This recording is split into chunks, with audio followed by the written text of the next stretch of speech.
আসসালামু আলাইকুম।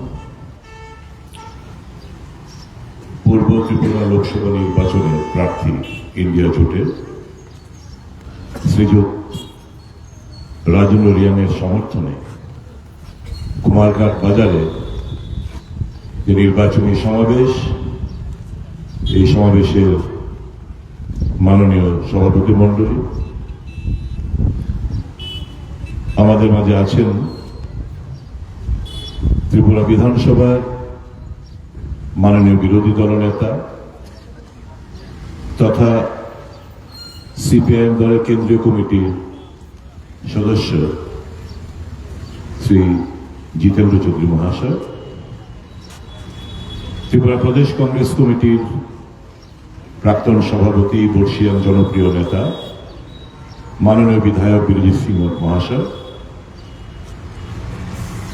আরেকজন সিপিএম দলের কেন্দ্রীয় কমিটির সভ্য, রাজ্যের প্রাক্তন মন্ত্রী তপন চক্রবর্তী মহাশয়,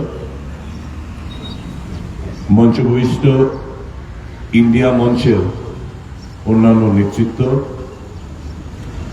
শ্রদ্ধাস্পদ আমার গুরুজনেরা, মায়েরা, বোনেরা, সংগ্রামী ভাই বন্ধুরা, এই বাজার এলাকার ব্যবসায়ী দাদাভাই বন্ধুরা, সুধী এলাকা নাগরিকবৃন্দ, আগামী 26 তারিখ দ্বিতীয় দফা ভোট। আপনারা জানেন এই লোকসভা মোট 7 দফা ভোট হবে। আগামী 26 তারিখ দ্বিতীয় দফা ভোটে এই পূর্ব ত্রিপুরা লোকসভা আসনটিও রয়েছে। প্রথম দফা যে 102টি আসনে ভোট হলো, এটার একটা বার্তা বহন করছে। যতগুলো রাজনৈতিক বিশেষজ্ঞরা রয়েছেন, তারা এই ছড়িয়ে ছিটিয়ে 102টি লোকসভা নির্বাচনের আসনে যেগুলো সম্পন্ন হয়েছে, তাদের যে বিশ্লেষণ, তাতে দেখা যাচ্ছে এনডিএ জোট মোদীর নেতৃত্বে প্রথম দফায় নির্বাচনে জোর ধাক্কা খেয়েছে। গত নির্বাচনে যখন পুলওয়ামা শহীদদের নামে ভোট চাইলেন,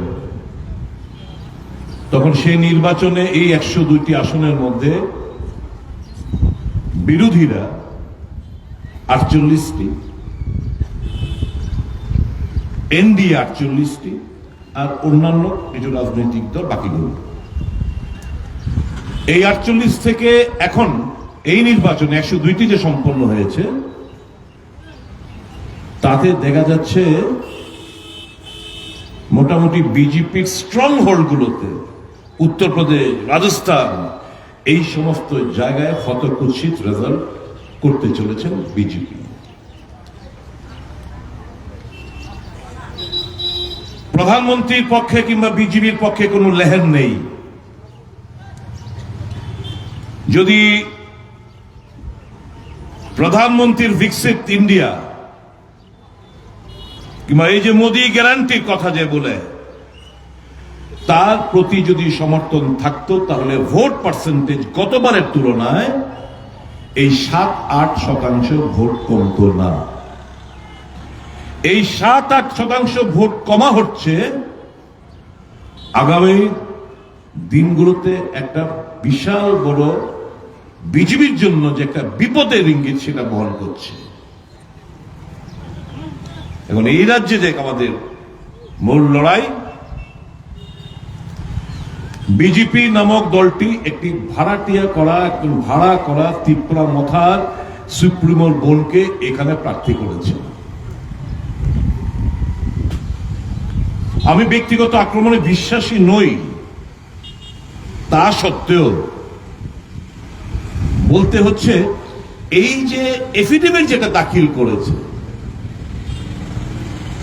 এই এফিডেভিটের মধ্যেই হাজার হাজার ভুল রয়েছে। কি ভুল? আজকের তারিখে আপনারা গুগল সার্চ করবেন, ইলেকশন কমিশনের ওয়েবসাইটে যাবেন, গিয়ে দেখবেন আজকের তারিখে ছত্তিশগড়ে যে কৃতি দেবী সিং,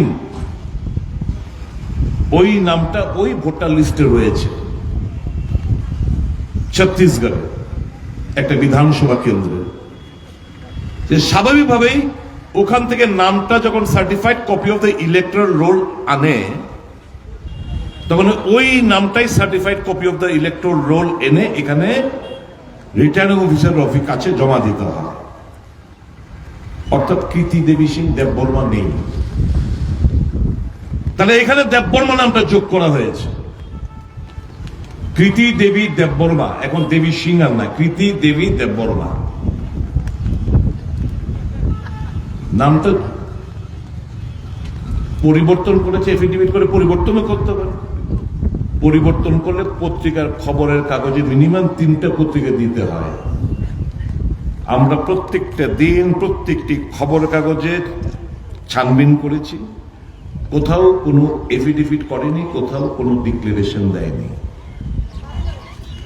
এই দেববর্মা টাইটেলটা শুধু এখানে সংযোজন করেছেন নির্বাচন কমিশন, যারা এখানকার যারা অফিসার রয়েছেন তাদেরকে চাপ সৃষ্টি করে ওই নামটা তারা রাজি হয়েছেন এবং ব্যালট পেপার ছাপিয়েছেন, যেটা আগামী দিনে আমরা এই কৃতি দেবী সিং এর বিরুদ্ধে আমরা আইনানুগ ব্যবস্থা আমরা নিতে বাধ্য। কারণ 2018 সালে ওখানকার একটা এফিডেভিট সোয়ার করেছে কৃতি দেবী সিং, 2024 আরেকটা এফিডেভিট সোয়ার করেছেন কৃতি দেবী দেববর্মা। তো স্বাভাবিকভাবেই ও যে জালি কারবার করেছে, ও যে ম্যানিপুলেট করেছে, এটা পরিষ্কারভাবে প্রমাণিত হয়ে গেছে। শিক্ষাগত যোগ্যতা নিয়েও সে এক এক জায়গায় এক এক রকম তার এফিডেভিটে রয়েছে, অনেক অনেক অনেক প্রচুর তার মধ্যে গ্যারাকর রয়েছে। এরকম একজন প্রার্থীকে করেছেন এই রাজ্যের আদিবাসীদের কৃষ্টি, তাদের সংস্কৃতি, তাদের ভাষা কোনো কিছুই জানে না, না পারে ককবরক বলতে, না পারে বাংলা বলতে। এই রাজ্যে কৃষ্টি সংস্কৃতি, তাদের ভাষা কোনো কিছুর মধ্যেই সাথেই উনি জড়িত ছিলেন না। আমি জিজ্ঞেস করতে চাই আজকে মঞ্চ থেকে, যারা বিজেপি করেন, আপনাদের কি একটা ক্যান্ডিডেট ছিল না? কেন ওই আমাদের যিনি এমপি ছিলেন, বর্তমান এমপি রেবতী মোহন ত্রিপুরা, প্রদ্যুৎ থানসা থানসা থানসা থানসা বলে, এনি থানসার পরিচয়, যে একজন ত্রিপুরি কমিউনিটির লোককে বাদ দিয়ে তার বোনকে এখানে দাঁড় করিয়েছে। হ্যাঁ, এবং এই ছেলেটি এমএ পাশ করা ছেলে, তার বিরুদ্ধে কোনো অর্থনৈতিক বলুন, চারিত্রিক বলুন, কোনো কিছু অভিযোগ কিন্তু তার বিরুদ্ধে নেই। হাম্বল, ডাউন টু আর্থ হতে পারে সে বিজেপি, যে ভালো তাকে ভালো তো বলতে হবে। কেন তাকে বাদ দেওয়া হলো? এই প্রশ্নগুলো কি বিজেপির বন্ধুরা করবেন না? কাকে প্রার্থী করলে? যিনি আদিবাসী এবং বাঙালিদের মধ্যে একটা অবিশ্বাসের একটা প্রাচীর তৈরি করতে মাস্টার মাইন্ড হিসেবে উনি খ্যাতি অর্জন করেছেন। একটা অবিশ্বাসের প্রাচীর হবেশায় মাথার মধ্যে একটা পয়লা জাতি উল্লা পার্টি। কেন? তুমি রাজনীতি করো, তোমার কাছে সমস্ত ধর্ম, সমস্ত জাতি, সমস্ত ভাষা, সমস্ত বর্ণের, সমস্ত রঙের লোক এক হতে হবে। তুমি তো বুবাগলা বলো, তোমাকে রাজার কাছে, বুবাগলার কাছে সকলের সমান ভাবে রাজা দেখেন। তুমি কেন এই স্লোগানটা তুললে, পয়লা জাতি উলা পার্টি? অর্থাৎ প্রথম থেকেই তুমি এবং তোমার পরিবার যে বাঙালি বিদ্বেষী একটা বার্তা আদিবাসীদের কাছে পৌঁছে দেওয়ার প্রচেষ্টা তুমি নিয়েছিলে। এই জিনিসটাকে হতে পারে? এটা কোন সিভিলাইজড কোন নেতা এই সমাজটাকে জাতপাতের নামে, জাতির নামে বিভাজন করতে পারে? তারপর এখানকার সুবুদ্ধি সম্পন্ন মানুষ, আপনারা জেনে শুনে আপনাদের পায়ে কুড়োল মারতে আপনারা রাজি রয়েছেন যারা বিজেপি করেন। আমার বিশ্বাস আপনাদের তো বিবেক রয়েছে, আপনার সমস্ত ব্যাপারগুলো বুঝছেন। পায়ে কুড়াল মারবেন না। এই ত্রিপুরাকে আমরা ভাগ হতে দেব না। এখানে আদিবাসী, বাঙালি, খ্রিস্টান, বুদ্ধিস্ট, হিন্দু সমস্ত ভাষার লোক আমরা এক হয়ে বসবাস করতে চাই, একে অপরের দুঃখ সুখের সাথী হতে চাই। কাজে বন্ধুরা সাবধান, এই সমস্ত চিন্তাধারা মানুষকে ঘৃণার সাথে প্রত্যাখ্যান আপনাদের করতে হবে। এরা জয়লাভ করা মানে সব সময় মানুষের মধ্যে একটা আতঙ্ক থাকবে। তিপ্রাসা মনে করবে এই বাঙালি আমাদের শত্রু, বাঙালি মনে করবে তিপ্রাসা আমাদের শত্রু।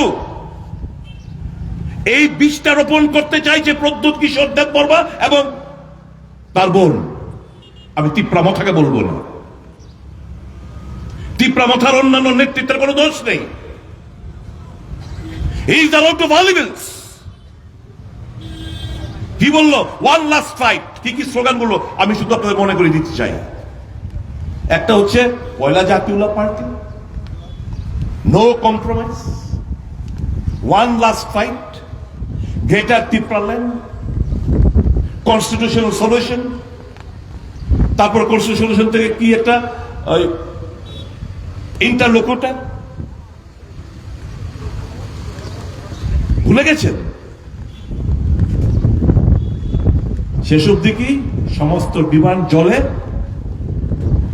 আমার বোইং টিকিট পাইছে, আমি খুশি, বিজিবি জিন্দাবাদ। এই তো বলেছিল ওই প্রাক্তন মুখ্যমন্ত্রী বিপ্লব দেবকে। আর ये तो बांग्लादेशी है, बांग्लादेशी कैसे मुख्यमंत्री होता है বলেনি? আর দেখলাম এখন খুব মাখামাখি বিপ্লবের সাথে। এটা অনেকটা রাজনীতি, এটা অনেকটা পলিটিক্স। তাদের ঘরের মধ্যে কাজিয়া। আগামী দিন মানিক সাহাকে তারা টপেল করতে চাইছে। বিপ্লব দেব জেতা কিংবা এই কৃতি দেবী সিং জেতা মানে হচ্ছে মানিক সাহার সামনে বিদায়ের ঘন্টি পাচ্ছে। আবার সেই জঙ্গলের রাজত্ব পুনরায় ত্রিপুরায় কায়েম হতে চাইছে। বাইক বাহিনী, হেলমেট বাহিনী, অত্যাচার বা অগ্নিসংযোগ, জ্বালিয়ে দাও, পুড়িয়ে দাও, দাঙ্গা বাঁধাও, এই তো ষড়যন্ত্র এরা। কাজে বন্ধুরা যারা বিজেপি করেন একটু বুঝে চিনতে আপনারা ভোট প্রদান করবেন। এই তো বলতো 2023 নির্বাচন, আমার কাছে একটু শুনে দিতে পারি, কিন্তু কি বলছে 2018 में बीजेपी ने क्या बोला? 50,000 नौकरी देंगे। मिलाए क्या? প্রদ্যুৎ বলেছিল, বলছে বিজেপি ঠকায়, বিজেপি হচ্ছে ঠক পার্টি। এখন আরেক ঠক গিয়া মহাঠকের কাছে ধরা দিল।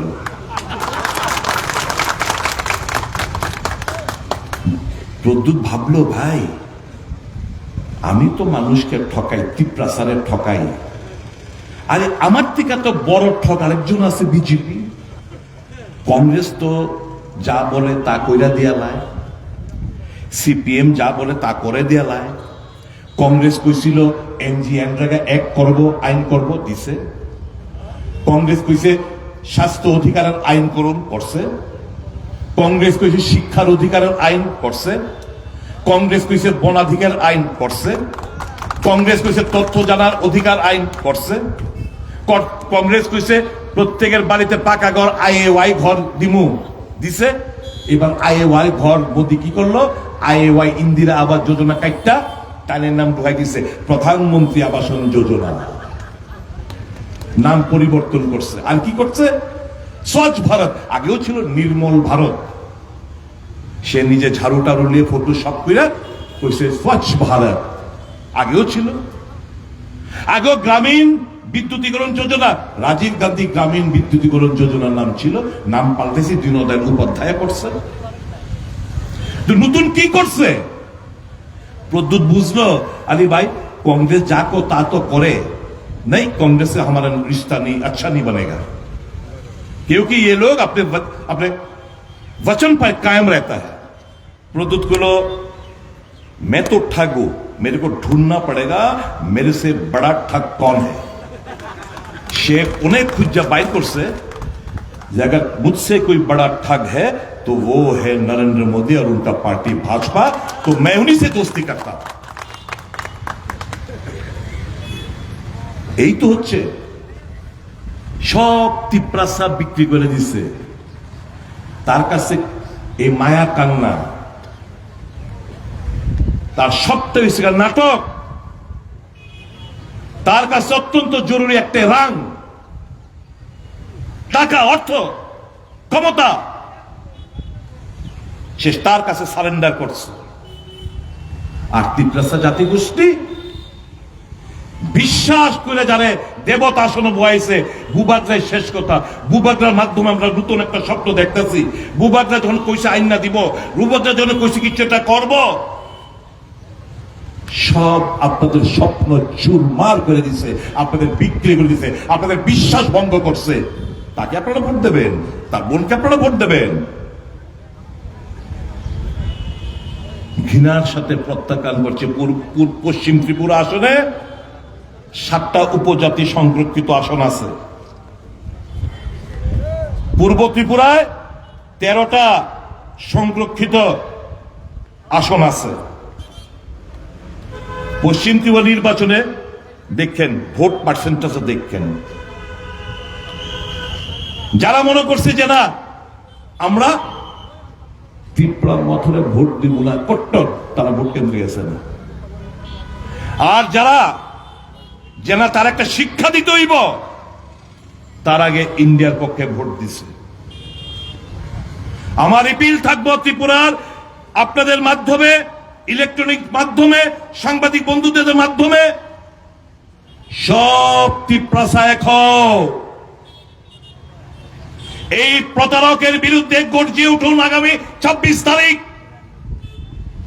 এই প্রতারকদের কোন অবস্থাতে আপনারা জিততে দেবেন না, এটা হতে হবে আজকের অঙ্গীকার। এটা দেশের নির্বাচন, ভারতের নির্বাচন, প্রত্যেক নির্বাচন গুরুত্বপূর্ণ। এইবারের নির্বাচন আরো বেশি মাত্রায় গুরুত্ব পাইছে। কারণ কি? কারণ আপনাদের যে কথা বলার, মত প্রকাশ করা স্বাধীনভাবে, খবরের কাগজ এখন কি সকালবেলা উঠেই ঘুমের থেকে উঠে ব্রাশটা করে আপনাদের, আমি জানি আপনাদের একটু দেরিতে পৌঁছায় অবশ্য, কিন্তু আমাদের আমরা যারা আগরতলা শহরে থাকি, চোখ বুঝলে ফার্স্ট পত্রিকাটা দেখি, পত্রিকাটা আইসিন, পত্রিকাটা আগে দেখার চেষ্টা করি। প্রথমে এখন আমরা সকালবেলা উঠা পত্রিকার মধ্যে মিথ্যা কথা পড়তে হয়। গণতন্ত্রের চতুর্থ স্তম্ভকে তারা ভেঙে গুড়ি দিয়েছে। সত্য কথা মানুষের কাছে পৌঁছয় না। কাজে গণতন্ত্র আজকে বিপন্ন। এই জিনিসগুলো উপলব্ধি করতে হবে। মানুষ আজকে ভীত সন্ত্রস্ত। মানুষ স্বাধীনভাবে মতামত প্রকাশ করতে পারে না, হোয়াটসঅ্যাপে করতে পারে না। আজকেও বিভিন্ন জট, বিভিন্ন শিক্ষাবিদ, বিভিন্ন সমাজ সুধারক এই স্বাধীনভাবে মত প্রকাশ করতে গিয়ে আজকেও জেল বন্দী রয়েছেন। তাদের বিরুদ্ধে কোনো অভিযোগ নাই, তারা শুধু মানুষকে, ভারতবাসীকে দিশা দেখাতে চাইছিলেন। সেই অভিযোগে তারা আজকেও জেলবন্দী, যেরকমটা রয়েছেন কোনো অভিযোগ ছাড়া। আমি এখন যদি বলি নরেন্দ্র মোদী আমার থেকে 100 কোটি টাকা নিয়েছে, পুলিশ গ্রেপ্তার করবো, সিবিআই গ্রেপ্তার করবো বুঝি? আমি একটা এই যে সুপ্রিম কোর্টের অর্ডারের প্রেক্ষিতে কি দেখলেন, যে একটা অভিযুক্ত রেড্ডি, ওয়ান মিস্টার রেড্ডি, হায়দ্রাবাদের এই যে লিকার স্ক্যাম, তাকে অ্যারেস্ট করল। তার স্টেটমেন্টের প্রেক্ষিতে কেজরিওয়ালকে অ্যারেস্ট করল সাজানো মিথ্যা মামলাতে। এই কথাটা কেন বললাম? এর থেকে প্রমাণ রাখে গণতন্ত্র যে বিপন্ন। হেমন্ত সোরেন আজকে জেলে, কেজরিওয়াল আজকে জেলে। আদানির বিরুদ্ধে কথা বলতে গিয়ে রাহুল গান্ধীকে এমপি সদস্য পদ খোয়াতে হয়েছিল, তাকে বাড়ির থেকে উৎখাত করা হয়েছিল। 145 জন সাংসদকে বিনা কারণে পার্লামেন্ট থেকে সাসপেন্ড করে নানা জনবিরোধী বিল আইনে পরিণত করেছে। এই যে গণতন্ত্র বিপন্ন এবং গণতন্ত্র পুনরুদ্ধারের স্লোগান এবং সংবিধান রক্ষার যে আমাদের যে মূলত যে আইডিয়া, তার জন্য আমরা বিভিন্ন আমাদের মধ্যে যে বিভেদ, যে মত, বিভিন্ন কারণে যে দূরে ছিলাম আমরা একে অপরের, দেখলাম যে আমরা যদি আমাদের ক্ষুদ্র স্বার্থ ত্যাগ না করি, ভারতবর্ষ শেষ হয়ে যাবে, ভারতবর্ষের কৃষ্টি সংস্কৃতি শেষ হয়ে যাবে। কাজে না, দলের ইন্টারেস্ট পর কাছাকাছি আসতে হবে। এই স্বৈরাচারী ফেসিস্ট সরকারের পতন আমাদের ঘটাতে হবে। সেই কারণে আমরা একটা জায়গায় আসলাম। অপরাধ কি? তার মতো দেশপ্রেমী। এটা তো দেশপ্রেমের পরিচয় আমরা দিয়েছি। দেশকে আমরা ভালোবাসি, পার্টি কি পড়ে, পার্টির ইন্টারেস্ট পড়ে। আর ওই দলে কি তাদের চিন্তা ভাবনা? একটা রাষ্ট্র, একটা নির্বাচন, অন্য কোনো নির্বাচন হবে না, একটা নির্বাচন হবে। একটা রাষ্ট্র, একটা ধর্ম থাকবে। কোন হিন্দু ছাড়া বুদ্ধিজম শেষ করতে হবে, খ্রিস্টানিটি শেষ করতে হবে, মুসলমান শেষ করতে হবে, পার্সি শেষ করতে হবে, জু শেষ করতে হবে। কাজে ওয়ান নেশন ওয়ান রিলিজন, এক নেশন এক রাষ্ট্র একটা ধর্ম, একটা রাষ্ট্র একটা ভাষা। ককবরক ভাষা শেষ করো, তামিল ভাষা শেষ করো, কানাডা ভাষা শেষ করো, বাংলা ভাষা শেষ করো। একটা রাষ্ট্র, একটা ভাষা, একটা রাষ্ট্র, একটা ধর্ম, একটা রাষ্ট্র, একটা নির্বাচন, একটা রাষ্ট্র, একটা খাদ্যাভ্যাস, একটা রাষ্ট্র, একটা খাদ্যাভ্যাস, একটা রাষ্ট্র, একটা বস্ত্র। পাহাড়িরা, যারা জনজাতি ভাইয়েরা আছেন, পাচ্ছা পড়তে পারতেন না, তারা কয়ে দিব তোমার এই ড্রেস পড়তে হইব। তারা কয়ে দিব তোমার হিন্দিতে কথা কইতে হইব, ককবরক কইলে হইতো না, বাংলা কইলে হইতো না, তামিল কইলে হইতো না। এই তো তাদের চিন্তাধারা। এর বিরুদ্ধে তো আমাদের লড়াই। এটা হতে পারে না। আর কি শেষ হচ্ছে একটা রাষ্ট্র, একটা দল, একটা দল, এক ব্যক্তি, মানে ওই হিটলারের প্রতিচ্ছবি আমরা এই নরেন্দ্র মোদীর মধ্যে দেখতে পাচ্ছি। যখন মানুষ প্রশ্ন করবে, তাদের নীতি হচ্ছে এটা, যখন মানুষ ন্যায্য দাবি দেওয়া তুলবে, তখন তাদেরকে ধর্মের আফিনের ট্যাবলেট খাইয়ে তাদেরকে ধর্মান্তর করে ফেলে। তাহলে সমস্ত খিদে, সমস্ত অন্য কোন টপিকে আলোচনা করা যাবে না, করতে দেবে না। মানুষ ধর্মের মধ্যে আবদ্ধ হয়ে থাকবে। এই তো তাদের পরিকল্পনা। বন্ধুরা, দেশ পিছিয়ে যাচ্ছে। আজকে অর্থনৈতিক দিক দিয়ে প্রত্যেকটি শিশু আজকে যার জন্ম হচ্ছে, ঋণের বোঝা নিয়ে জন্ম হচ্ছে। 70 সালে দেশের যতজন প্রধানমন্ত্রী ছিল, জানেন আপনারা, মাত্র 55 লক্ষ কোটি আমাদের ঋণ ছিল। আর এই 10 বছরে এই 55 লক্ষ টাকা থেকে লাফিয়ে গিয়ে সেটা 205 কোটি লক্ষ কোটি টাকা গিয়ে দাঁড়িয়েছে। 205 লক্ষ কোটি টাকা আমাদের ঋণের পরিণাম গিয়ে দাঁড়িয়েছে। সর্বকালীন রেকর্ড। টাকার মূল্য দিনকে দিন নিচে নেমে যেতে হ্রাস পাচ্ছে। ডলারের তুলনায় কোনোদিন 84 টাকা অবধি পৌঁছয়নি। আজকে ডলারের সঙ্গে তুলনা করলে আমাদের ইন্ডিয়ান কারেন্সি তার মূল্য দিনকে দিন হ্রাস পাচ্ছে। অর্থনীতির দিক দিয়ে চুরমার, জিনিসপত্র দাম মানুষের নাগালের বাইরে। আচ্ছা দিনের স্বপ্ন দেখিয়েছিল আমাদের, আচ্ছা দিন লায়েঙ্গে। যখন মোদির কাছে বুড়া দিন ছিল, খারাপ সময় ছিল, কি ছিল তখন? রান্নার গ্যাস 415 টাকা। তখন মোদি সাহেবের কাছে, বিজেপির কাছে ওই সময়টা খারাপ ছিল, ইউপিএ সরকারের সময় খারাপ। মানুষকে স্বপ্ন দেখিয়েছিল এই 415 টাকার গ্যাস আমরা কমিয়ে দেব। এখন কই গিয়ে দাঁড়াইছে 415 টাকার গ্যাসটা? মোদির জামানায় 1200-1300 টাকা গিয়ে পড়ছে। আন্তর্জাতিক বাজারে যখন কাঁচা তেলের ব্যারেল, একটা ব্যারেলের দাম 139-40 ইউএস ডলার ছিল, মনমোহন সিং এর সরকার, ইউপিএ সরকার, তখন পেট্রোল এবং ডিজেল কত? খুব ম্যাক্সিমাম ছিল 55 টাকা। আর পেট্রোল কত? 60 থেকে 62 টাকা অব্দি ফ্লাকচুয়েট করত। আর এখন সেই আন্তর্জাতিক বাজারে কাঁচা তেলের দাম কমেছে।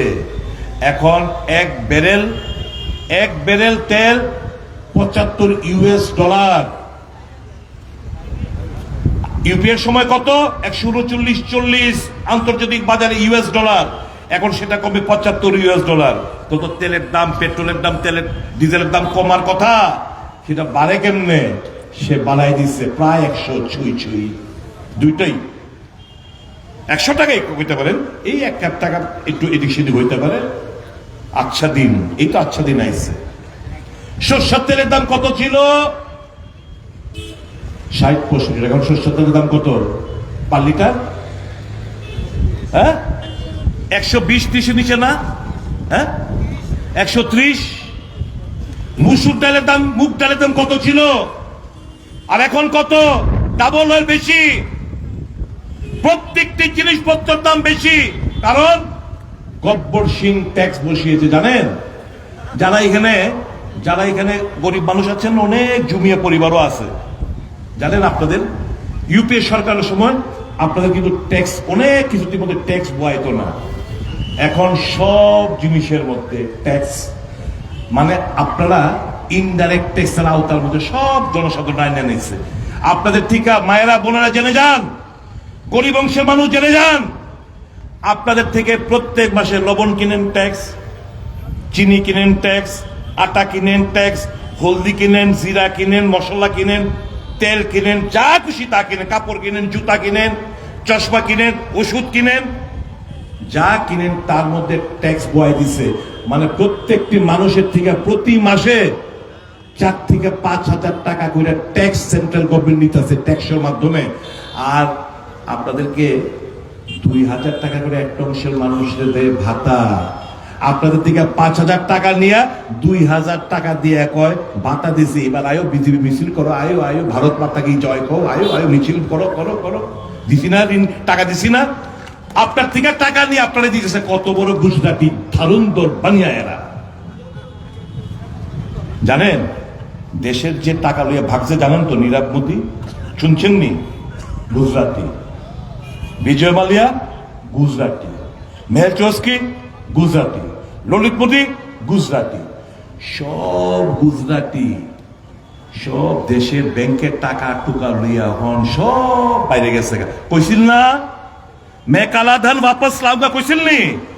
सबके बैंक के 15-15 लाख घुसा देंगे। काला धन मेरे को 2 महीना 60 दिन का समय दो। 60 দিনের সময় চাইছে। সময় চাইয়া কইছে আমি সব কালো টাকা বাইরের থেকে আনুন, আইন না কি করুম, প্রত্যেক মানুষের ব্যাংকে, গরিব মানুষের ব্যাংকে অ্যাকাউন্টে দিয়ে দিব। ওই কি অমিত শাহ পরবর্তী সময় एक সাংবাদিক জিজ্ঞেস করছিল, পরে দেখেছে আরে ये तो जुमला था, चुनाव जीतने के लिए तो जुमला था। তাদের কাছে মানুষের বোকা বানায়া ভোট চায়, কখনো ওই শহীদদের রক্তের নামে ভোট চায়, কখনো জুমলাগিরি করে ভোট চায়। এবার জানেন তো সারা দেশের মধ্যে একটা কথা প্রচলিত হয়েছে কি, এই মোদি গ্যারান্টি কয় না, সারা ভারতবর্ষের মধ্যে একটা কথা হয়েছে, প্রচলিত হয়েছে কি, এটা চাইনা কা সামান और मोदी का जुबान का कोई भरोसा नहीं है, कोई गारंटी नहीं। মানে চায়নার মাল আর মোদির জোয়ান কথা, তার কোনো গ্যারান্টি হয় না। আমরা যে কিনি অনেক সময় চায়নার জিনিস কিনি না, ওই মশা মারণের ব্যাট ট্যাট কিনি না, মশা যা মারে একটা ব্যাট চায়নার মাল কিনি না, কিছুদিন পরে দেখি হ্যান্ডেল হয়ে যায়, কোনো গ্যারান্টি নাই। ঠিক তেমনি चाइना का सामान और मोदी का जमान का कोई भरोसा नहीं, कोई गारंटी नहीं। এখন সে গ্যারান্টি গেল, ये मोदी का गारंटी, मोदी का कोई इसमें कोई भरोसा नहीं है। একমাত্র কংগ্রেস দল এবং তার সহযোগীদের নিয়ে যা কথা বলে সেটা অক্ষর অক্ষর পূর্ণ করে।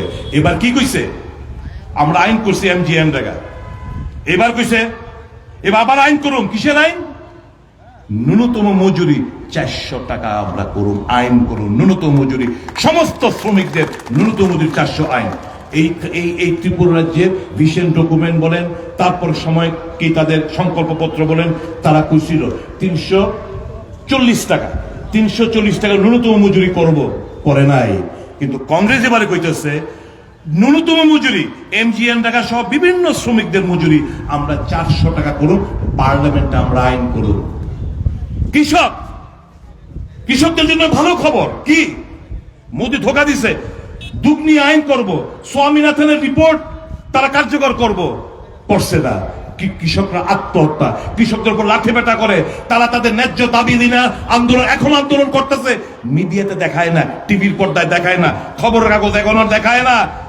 এখনো দিল্লি এবং হরিয়ানা বর্ডারের মধ্যে, পাঞ্জাবের বর্ডারের মধ্যে এখনো কৃষকরা, তারা এখনো রাস্তার মধ্যে বর্ষায় গরম গ্রীষ্মের মধ্যে তারা এখনো প্রয়োজনের মধ্যে বইয়ে রয়েছে, শীত গ্রীষ্ম বর্ষার মধ্যে। কি তাদের যে তুমি যা কইসলা এটা পূর্ণ করো, তারা করবে না।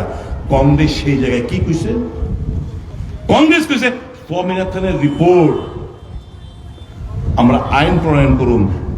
কৃষক যারা চাষিরা, কৃষকরা যাদের ফসল, এই যে বৃষ্টি হয়, খরা হয়, বৃষ্টি হয়, ফসল নষ্ট হয়, ক্ষতিপূরণ পায় না, কংগ্রেস কইছে আইন করুন যে 30 দিন কমিশন গঠন করুন, 30 দিনের মধ্যে যেই ফসল নষ্ট হইব তার 30 দিনের মধ্যে তাদের কাছে ক্ষতিপূরণ আমরা দিতে বাধ্য, দিব আমরা। এটা কংগ্রেস কইছে এবং কংগ্রেস সহযোগী দলগুলো কইতেছে। আর কি কইছে, বেকার বেকার বেকারত্ব জেলা হিমশিম দিশাহারা বেকার, নেশা মুক্ত ত্রিপুরা বানাएंगे। এবার কোন কুমারঘাটের আনাচে কানাচে অলিতে গলিতে সারা রাজ্য জুড়ে নেশার সঙ্গে যুক্ত করে দিয়েছে বিজেপি সরকার আসার পর। যা বলেছে উল্টা সব, প্রত্যেকটি অলি গলিতে আনাচে কানাচে নেশার সঙ্গে জড়িত হয়ে পড়েছে ছাত্র যুব বন্ধুরা, কষ্ট হয়।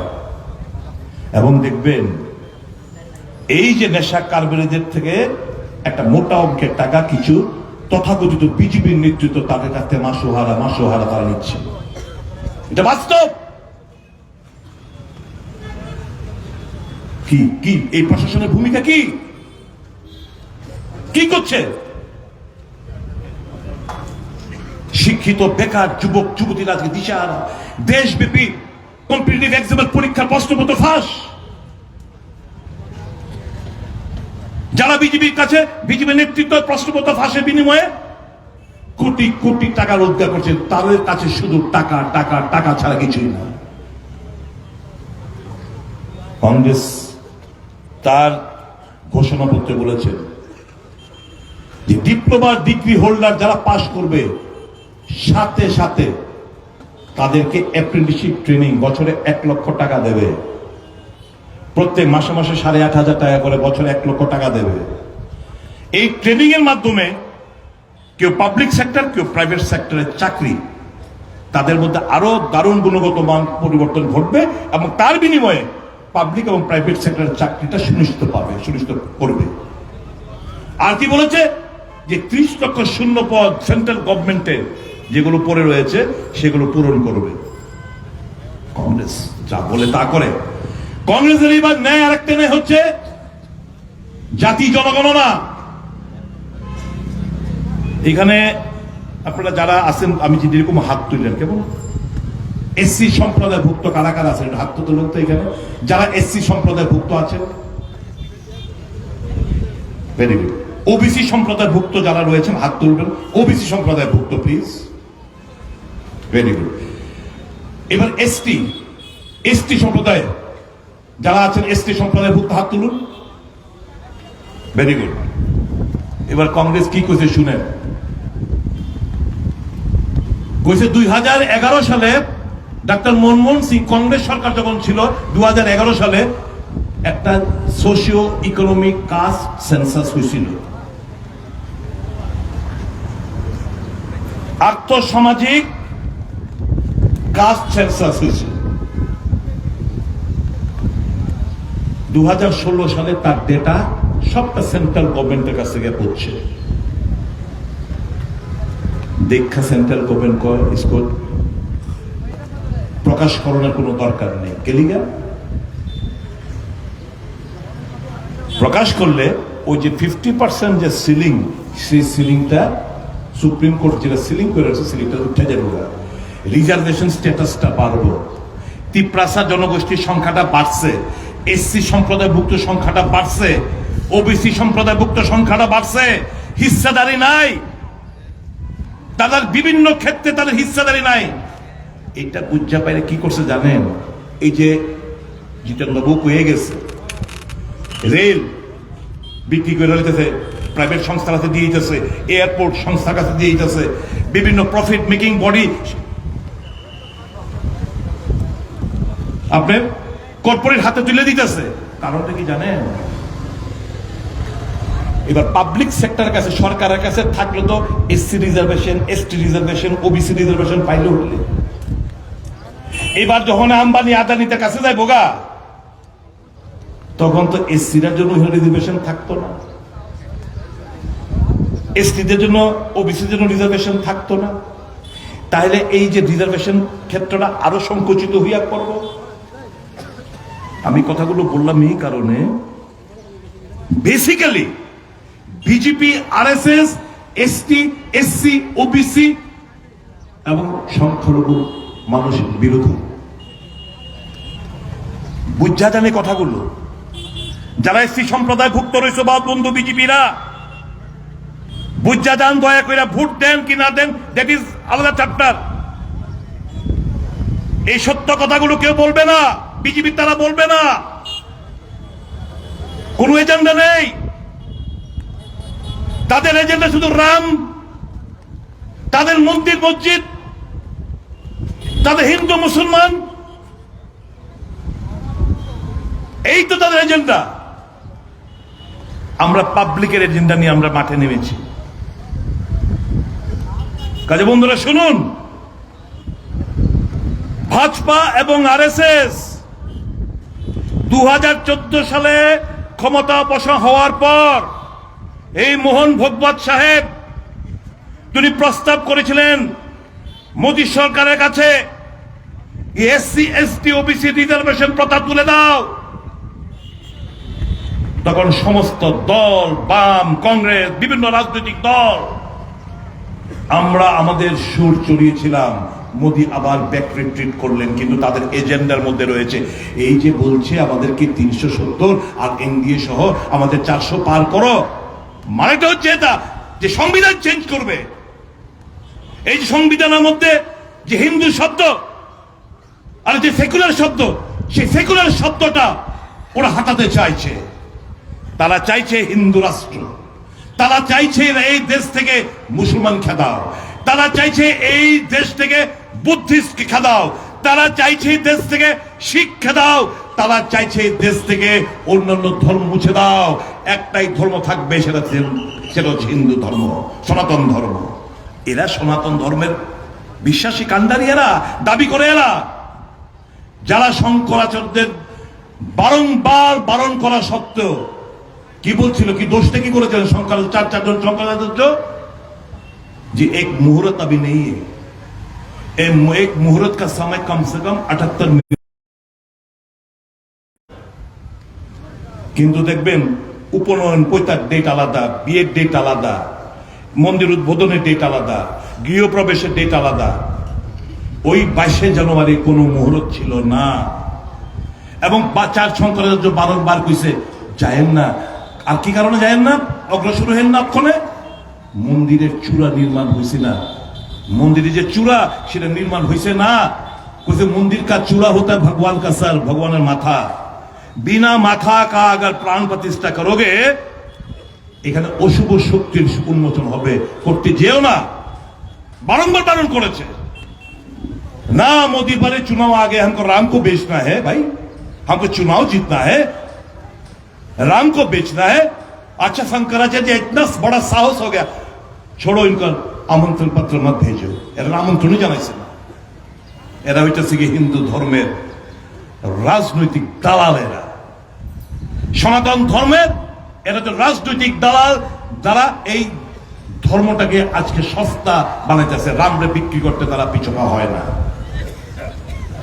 কাজে বন্ধুরা, এদের স্বপ্ন কোনোদিন, সময় আর কয়েকটা দিন, জুনের 4 তারিখ অব্দি ধৈর্য ধরুন। জুনের 4 তারিখ অব্দি সাহস নিয়ে মোকাবেলা করুন।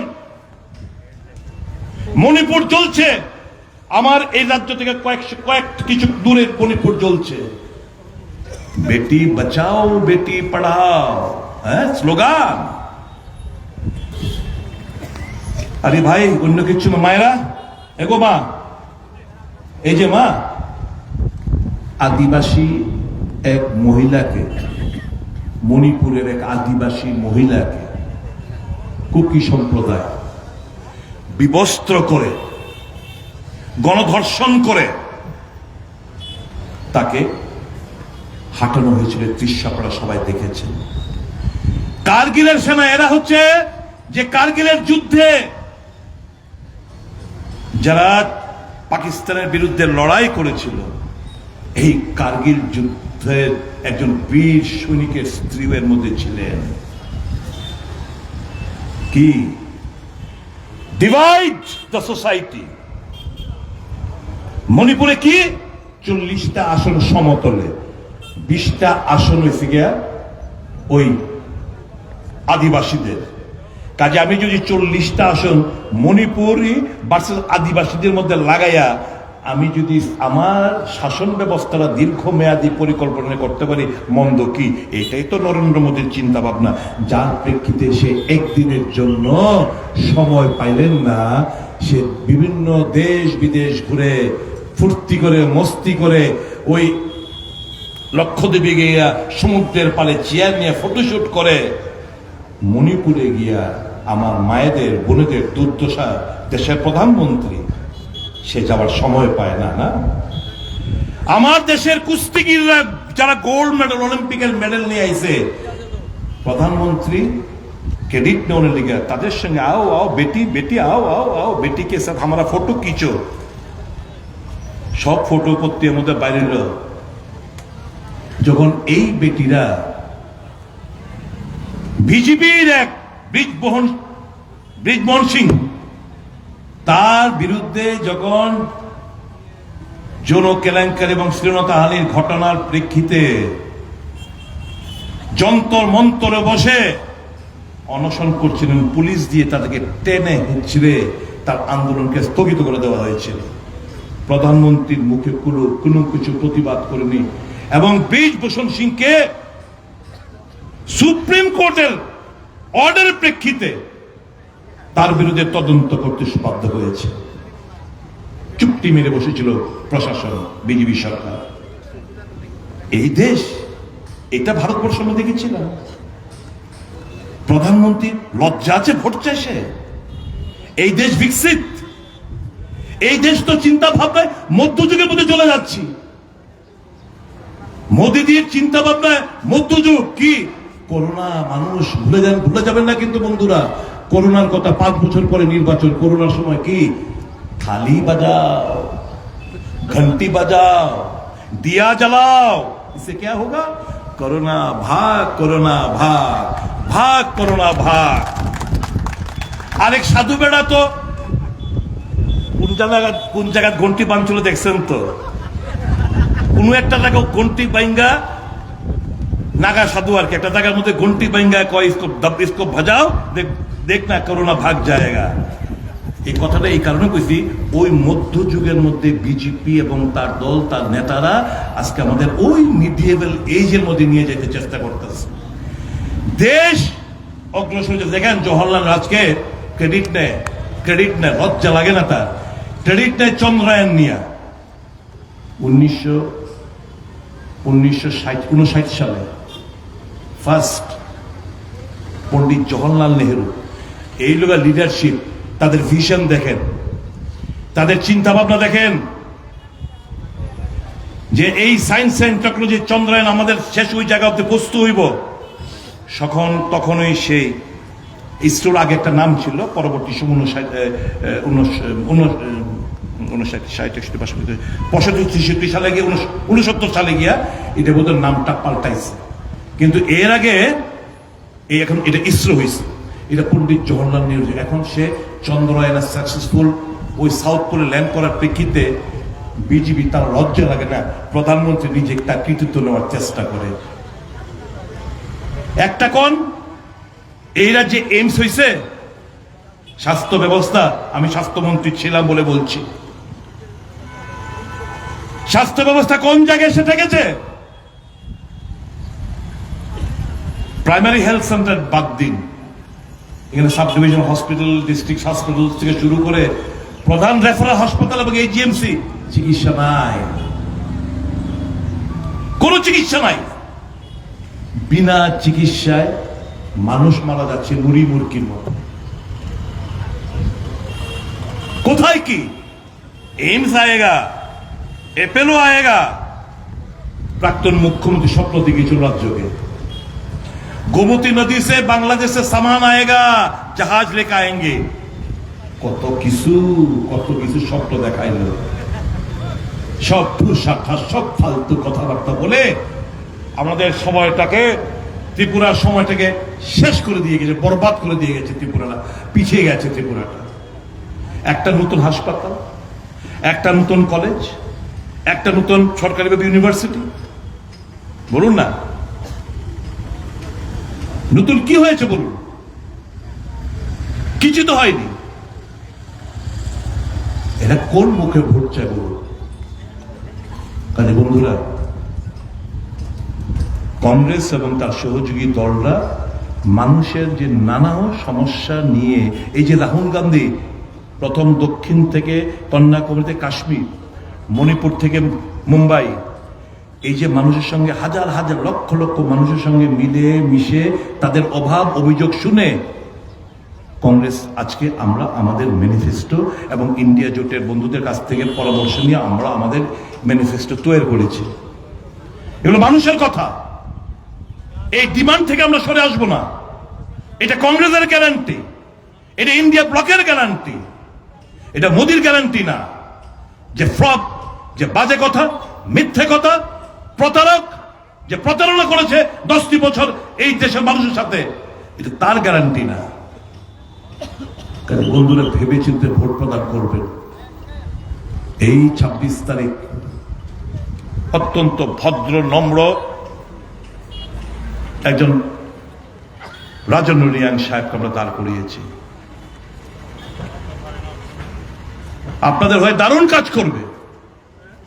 এই সমস্ত লোক কিন্তু পার্লামেন্টে পাঠাবেন, এই সমস্ত চোরদারদের পাঠাবেন, এই সুযোগ সন্ধানীদের পাঠাবেন, যারা বাঙালি এবং আদিবাসীদের মধ্যে একটা অবিশ্বাসের এবং বীজ রোপণ করতে চায়, দাগ বাঁধাতে চায়, এদেরকে প্রতিনিধি করে পাঠাবেন।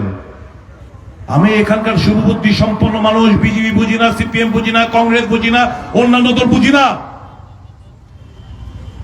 এন ব্লক আপনারা ভোট দিন, রাজেন্দ্র রিয়াংকে জিতিয়ে পাঠান। আপনারা ভুল করবেন না বন্ধুরা। সাহসিকতার পরিচয় নিয়ে মোকাবেলা করুন। ভয় পাওয়ার কিছু নেই, দায়িত্ব পালন করুন। ভোট প্রদান করতে বেরিয়ে আসুন সকাল সকাল, এই দেশটাকে বাঁচান। এটা ইন্ডিয়া ব্লক ভার্সেস ইন্ডিয়া না, এই লড়াই আম জনসাধারণ ভার্সেস এই স্বৈরাচারী বিজেপির বিরুদ্ধে লড়াই। এই লড়াই আম জনসাধারণকে জিততে হবেই হবে, নয়তো দেশের কাছে বিরাট বিরাট বিপদ আগামী দিনগুলোতে। আমার মনে কোনো সন্দেহ নেই, যেভাবে প্রথম দফা নির্বাচনে বিজেপি আজ অনেক ধাক্কা খেয়েছে, পিছু ব্যাকফুটে রয়েছে। 4 তারিখ যখন রেজাল্ট বেরোবে দেখবেন মোদির 400 তো দূরের কথা, 150 পার হইতেই কোথায় 150 পার হইতেই কোথায়। কাজে বিজেপি বন্ধুরা যারা গুন্ডা হিংসা বিশ্বাসী, একটু বুঝালইও, একটু বুঝা লাভ পাইও। দাদা কইছো মুখ ভাই আনন্দের সীমা নাই, এই পথে হাইটো না। দাদা তো হবল চালাকে আয় পড়বো, হাপ্পা ওই বিরোধী বাবু যেটা কয়ে গেছে আমার গলিতে আয় পড়বো। তোমরা কই যাইবা তখন? একটু বুঝা সুজ্জা কইল, পার্টি করো, ভালোভাবে করো, মানুষকে তাদের গণতান্ত্রিক অধিকার যেন খর্ব না হয় সেটা সুনিশ্চিত করো। যে যা ভোট দেবে, উৎসবের মেজাজে ভোট দেবে, যে যাকে খুশি ভোট দেবে। আমরা আমাদের কথা বলে গেলাম, মানুষ বিশ্বাস করে আমাদের ভোট দেবে। কিন্তু কাউকে গায়ের জোরে আটকে দেওয়া, ধমকি দেওয়া, জোর করে মিছিল মিটিং এ অংশগ্রহণ করানো, ট্রান্সফার করে দেবো, ওই পুলিং এজেন্ট তুমি তাহলে বাইক করে নালে কিন্তু আগামী দিন তাহলে বাড়ি ঘর ভাগাইলাম, পুরাইলাম, ঘুরাইলাম। এটি কিন্তু আর বেশি দিন না, 4 তারিখ আইতে তো বেশি দিন নাই। বুঝা শূন্য করেন, এইটুকু আমার অ্যাডভাইস, যারা বিজেপির গুন্ডা পান্ডারা রয়েছে এখানে 2-1টা, একটু বুঝা শূন্য কইর। কাজে আগামী 26শে এপ্রিল এই দেশের নির্বাচনে কাস্তে হাতুড়ি তারা চিহ্নে ভোট দিয়ে রাজেন্দ্র রিয়াংকে বিপুল ভোটে জয়ী করান। আপনার গণতান্ত্রিক অধিকার পুনরুদ্ধার করুন, সংবিধানকে বাঁচান।